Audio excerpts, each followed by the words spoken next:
Hoje dia de conhecermos uma história fascinante. É sobre um diácono chamado Estevão, homem de muita fé e coragem. Estão preparados? Poucos anos após a ascensão de Jesus, a comunidade cristã primitiva crescia exponencialmente. Mas com isso surgiam problemas de ordem social, como a negligência no atendimento às viúvas de origem grega. Em Atos 6:1 lemos sobre essa insatisfação que ameaçava a unidade da igreja. Os apóstolos, sobrecarregados com a pregação e o ensino, convocaram a congregação para escolher 7 homens de boa reputação, cheios do espírito e de sabedoria, para cuidar da distribuição diária de alimentos. Esta foi a solução para que eles pudessem se dedicar integralmente à oração e ao ministério da palavra. Estevão, um homem notável e cheio de fé, foi o primeiro a ser escolhido. A decisão de criar um grupo de diáconos, termo que significa servidores, foi um marco na organização da igreja. A escolha desses 7 homens, entre os quais Estevão, reflete a sabedoria dos apóstolos em delegar responsabilidades, garantindo que as necessidades práticas da comunidade fossem atendidas sem comprometer o foco espiritual. O critério para a seleção: boa reputação, cheio do espírito e de sabedoria. Demonstra a importância de ter líderes não apenas competentes, mas também espiritualmente maduros. Estevão se destacou de imediato, e sua nomeação como diácono o colocou em uma posição de grande responsabilidade e visibilidade dentro da comunidade cristã. Após ser escolhido e ordenado pelos apóstolos, a vida de Estevão é descrita em Atos 6:8, como um tempo em que ele, cheio de graça e de poder, realizava grandes maravilhas e sinais entre o povo.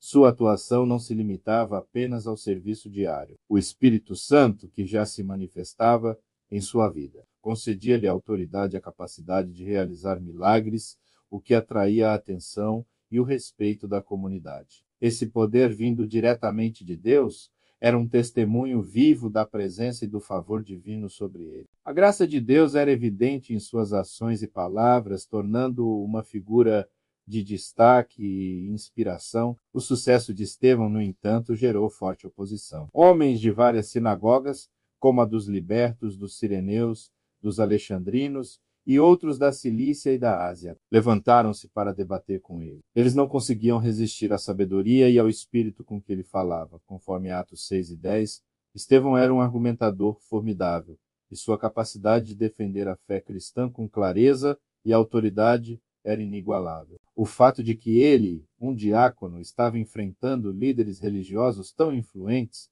mostra sua coragem e a profundidade de seu conhecimento das Escrituras. A oposição a ele era, na verdade, uma oposição à verdade do Evangelho que ele proclamava. Incapazes de vencer Estevão pela argumentação, seus opositores recorreram a táticas desonestas. Eles subornaram testemunhas falsas para que o acusassem de blasfêmia contra Moisés e contra Deus. A mentira era de que ele teria dito que Jesus destruiria o templo e mudaria os costumes que Moisés lhes dera. Essa acusação, descrita em Atos 6:11-14, era grave e visava incitar a multidão e o sinédrio contra ele. A conspiração para derrubar Estevão demonstra como a incredulidade e a inveja podem levar a atos extremos de maldade. Eles queriam silenciar a voz de Estevão e, com ele, a mensagem do Evangelho. Levado perante o sinédrio, Estevão estava diante de seus juízes, que esperavam vê-lo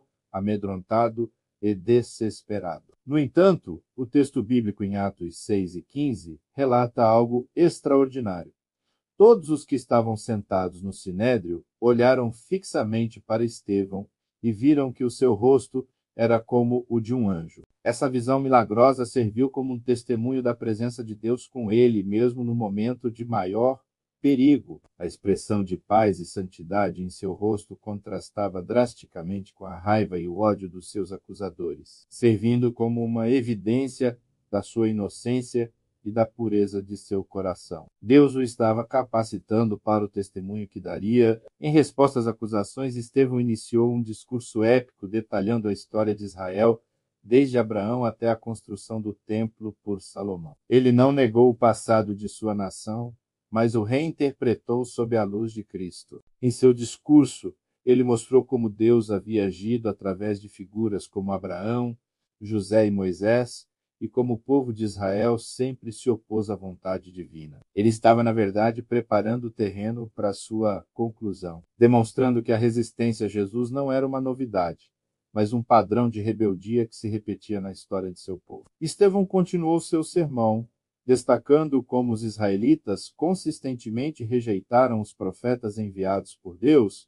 Ele lembrou-se de Moisés, que foi rejeitado por seus irmãos, e de outros profetas que anunciaram a vinda do Messias e foram perseguidos. O ponto principal de Estevão era que o povo de Israel sempre teve um coração endurecido e rebelde. A rejeição de Jesus, o profeta que Moisés havia anunciado, era apenas o ápice de uma longa história de desobediência e incredulidade. Sua fala era uma acusação direta, mas baseada na própria história sagrada que eles tanto valorizavam. A conclusão do discurso de Estevão, em Atos 7, 51-53, é um momento de extrema coragem e audácia. Ele se dirige diretamente aos membros do Sinédrio, chamando-os de homens de dura cerviz e incircuncisos de coração e de ouvidos. Ele os acusa de sempre resistirem ao Espírito Santo, de perseguirem os profetas e, finalmente, de traírem e assassinarem o Messias, o justo, cuja vinda já havia sido anunciada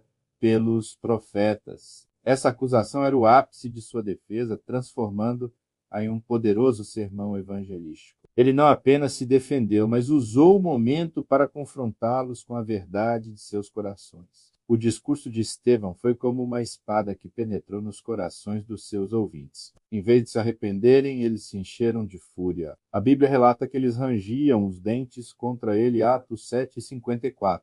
Essa reação visceral e violenta mostra que a mensagem de Estevão os havia atingido profundamente, expondo a dureza de seus corações. O ódio e a ira, em vez de conduzirem ao arrependimento, levaram-nos a um ato de violência extrema. Eles não podiam refutar a lógica de Estevão, então recorreram à força bruta para silenciá-lo, revelando sua total falta de argumentos. No meio da fúria da multidão, Estevão, cheio do Espírito Santo, teve uma visão gloriosa do céu. Ele olhou para cima e viu a glória de Deus e Jesus em pé, à direita de Deus, Atos 7:55. Esta visão é de extrema importância, pois, no Antigo Testamento, a direita de Deus é o lugar de poder e autoridade. Ver Jesus em pé e não sentado é um gesto de acolhimento e aprovação. O Messias estava intercedendo por ele e o aguardava. Esta visão celestial o fortaleceu e lhe deu a coragem necessária para enfrentar o que viria a seguir. Era a confirmação de que ele estava no caminho certo. A multidão, ao ouvir Estevão dizer que via o Filho do Homem em pé à direita de Deus, reagiu com ainda mais violência. Eles deram grandes gritos, taparam os ouvidos e, unânimes, arremeteram contra ele, Atos 7:57. A multidão o arrastou para fora da cidade para apedrejá-lo, o que era a forma de execução para a blasfêmia. Tapar os ouvidos era um gesto simbólico de que não queriam ouvir mais blasfêmias. A execução de Estevão, embora ilegal sob a lei romana, ocorreu em meio a um fervor fanático e religioso, impulsionado pelo ódio e pela cegueira espiritual. Entre aqueles que participaram do apedrejamento de Estevão estava um jovem chamado Saulo, que mais tarde se tornaria o apóstolo Paulo. A Bíblia relata em Atos 7:58 que as testemunhas que iniciaram o apedrejamento puseram suas capas aos pés de Saulo. Isso indica que ele era uma figura de autoridade e consentia com a morte de Estevão. A morte de Estevão, ironicamente, foi o catalisador para a perseguição que se seguiria e que forçaria os cristãos a se espalharem por outras regiões, levando o evangelho com eles. A presença de Saulo neste evento é um ponto de virada dramático na história do Novo Testamento. As últimas palavras de Estevão, registradas em Atos 7:59-60, são um eco das palavras de Jesus na cruz. Enquanto era apedrejado, ele orou: Senhor Jesus, recebe o meu espírito. E em seguida, ajoelhando-se, clamou em alta voz: Senhor, não lhes imputes este pecado. Ele morreu com perdão em seus lábios e a fé em seu coração. Esta atitude de perdão, mesmo no momento de sua morte, é um testemunho poderoso do caráter de Cristo. em sua vida. A forma como Estevão morreu, perdoando os seus assassinos, é a prova final de seu discipulado e amor genuíno, seguindo o exemplo de seu mestre. A morte de Estevão o consagra como o primeiro mártir cristão, um termo que significa testemunha. Sua vida e morte se tornaram um testemunho vivo do poder do Evangelho. Ele foi a primeira pessoa a derramar seu sangue por causa de sua fé em Jesus Cristo, estabelecendo um padrão de coragem e fidelidade para todos os cristãos que viriam depois. Sua morte não foi em vão. Ela serviu para solidificar a fé dos crentes e mostrar a todos que o testemunho de Jesus era digno da mais alta dedicação, até mesmo da própria vida. A morte de Estevão desencadeou uma grande perseguição contra a igreja em Jerusalém, forçando os crentes a se dispersarem pelas regiões da Judéia e Samaria, Atos 8:1. Este evento, embora trágico, teve um efeito positivo e inesperado. A dispersão dos cristãos fez com que o evangelho fosse levado a novas regiões, cumprindo a profecia de Jesus de que seus seguidores seriam suas testemunhas em Jerusalém, Judéia, Samaria e até os confins da terra. A perseguição, que tinha como objetivo silenciar a igreja, na verdade serviu para propagar a mensagem de Cristo de forma mais ampla e rápida. A vida de Estevão oferece um modelo notável de discipulado para os cristãos de todas as épocas. Ele era um homem de serviço,